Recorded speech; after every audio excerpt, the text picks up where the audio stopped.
பரமண்டலங்களில் இருக்கிற எங்கள் பிதாவே, உம்முடைய நாமம் பரிசுத்தப்படுவதாக. திருச்சபைகளுக்கு, உலகெங்கும் இருக்கிற திருச்சபைகளுக்கு சமாதானத்தை தாரும் சுவாமி. சமாதான பிரபுவே கிருபையாயிரும்.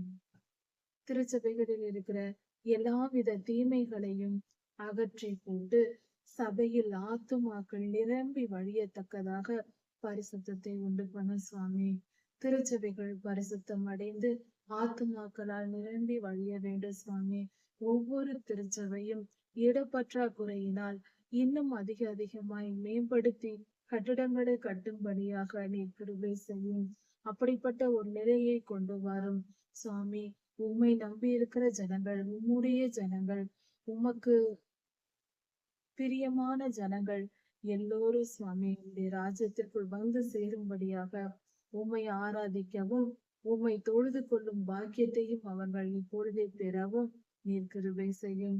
சர்வ வல்லமையுள்ள தேவனே கிருபையாயிரும். காத்து கொள்ளும் சுவாமி.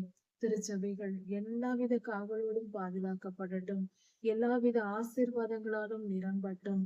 கர்த்தாவே, ஆத்தும ஆதாயம் செய்கிற மனிதர்களாய் திருச்சபை மக்கள் இருக்கட்டும், பெருகட்டும் சுவாமி. திருச்சபை வளரட்டும் சுவாமி. அவர்கள் ஜன கூட்டத்தினாலும் வளரட்டும் சுவாமி.